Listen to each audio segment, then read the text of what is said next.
दोस्तों नमस्कार। आज हम कार्यालय आदेश और कार्यालय ज्ञाप में अंतर के बारे में चर्चा करेंगे कि इन दोनों पत्रों में क्या अंतर है। क्योंकि हमने कार्यालय आदेश और कार्यालय ज्ञाप के बारे में आपको पढ़ा दिया है और आप इसको हमारे चैनल ओपी गोल्डन एकेडमी पर जा करके देख सकते हैं। उसमें पूरा हमने विस्तार समझाया है। और अब अगर इन दोनों बातों को आप समझ गए हैं, कार्यालय ज्ञाप और कार्यालय आदेश को, तो अंतर लिखना आसान हो जाता है।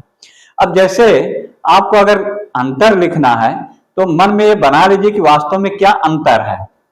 तो देखिए, अंतर लिखने के लिए कुछ तो व्यवहारिक चीजों का आप प्रयोग करिए और कुछ अंतर प्रारूप से भी लेकर के लिख लीजिए।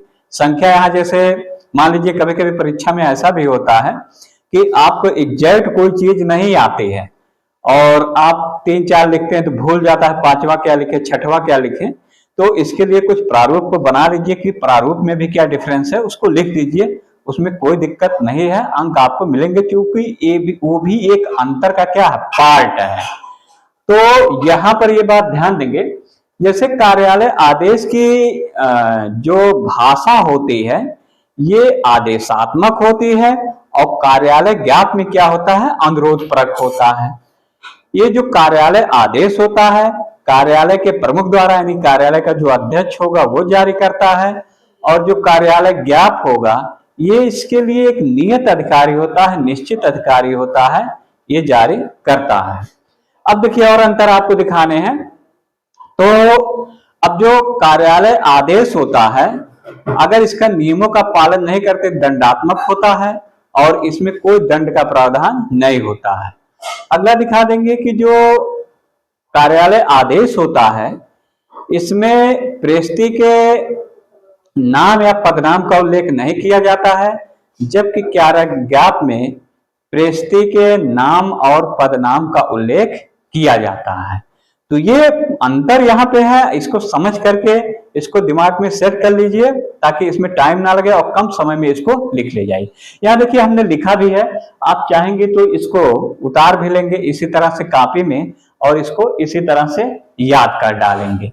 इसमें कुछ अंतर और एक आध दो हो सकते हैं, वो आप अपने मन से भी लिख सकते हैं, या हमने परिभाषा में इसको पूरा डिटेल बता भी दिया है। यहाँ ये हमने 6 अंतर लिखा है और इसको हम पढ़ करके आपको सुना देते हैं ताकि अगर कोई कहीं धुंधला दिखे या कम दिखे, चूंकि व्हाइट बोर्ड है चमक भी आती है, तो ये आपको पढ़ने में कोई दिक्कत ना हो। तो देखिए हमने लिखा कार्यालय आदेश और कार्यालय ज्ञाप में अंतर। तो ये 2 कॉलम हमने बनाया है, कार्यालय आदेश और कार्यालय ज्ञाप। अब देखिए इसे चाहे कार्यालय आदेश लिखिए या कार्यालय आदेश, दोनों का मतलब वही है। ये दीर्घ स्वर संधि से हमने जोड़ दिया, कार्यालय आदेश को कार्यालय आदेश कर दिया, बस इतना ही अंतर है। अब देखिए एक आपके मन में और भी सवाल आता होगा कि जो ये अंतर पूछे जाते हैं इसे हम वैसे लिखें या इस तरह से कॉलम बना करके लिखें। तो जैसी आपको सुविधा लगे, अच्छा लगे, जिसमें आप कंफर्टेबल महसूस करें, जिसमें कम समय लगे, जिसमें सोच सकें, उसी हिसाब से आप करिए। तो अंतर को क्लियर करने के लिए पूरा हमने ये कॉलम में ये बना दिया है कि 2 में ये रहेगा तो आपको ज्यादा क्लियर होगा। बाकी अगर आपको ऐसे लिखना है तो ऐसे भी लिख दीजिए, इसमें कोई दिक्कत नहीं है। तो हमने पहला लिखा, यह पत्र कार्यालय अध्यक्ष द्वारा जारी किया जाता है, यानी कार्यालय आदेश, और यह पत्र नियत अधिकारी द्वारा जारी किया जाता है, यानी इसका नियत अधिकारी।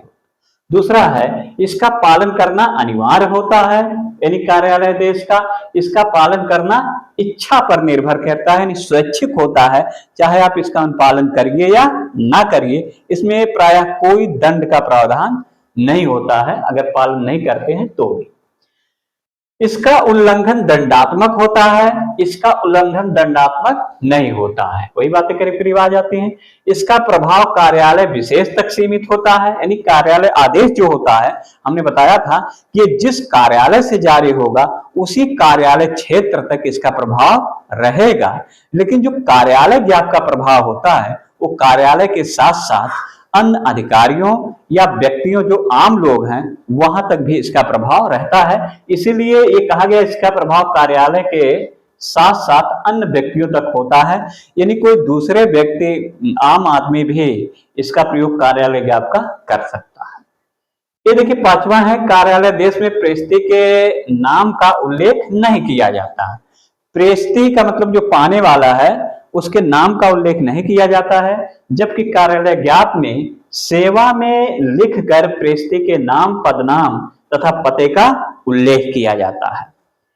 छठवां है, इस पत्र की भाषा आदेशात्मक होती है और इस पत्र की भाषा अनुरोध प्रक होती है। तो ये चीज हमने आपको बताया और ये अंतर है। इसी तरह से हम हट जाएंगे, चाहेंगे स्टार्ट स्क्रीन का ले सकते हैं। तो ये आपको मूलतः अंतर है और ये अंतर इसी तरह से आप लिख करके बार बार प्रैक्टिस करिए ताकि अच्छी तरह से याद हो जाए।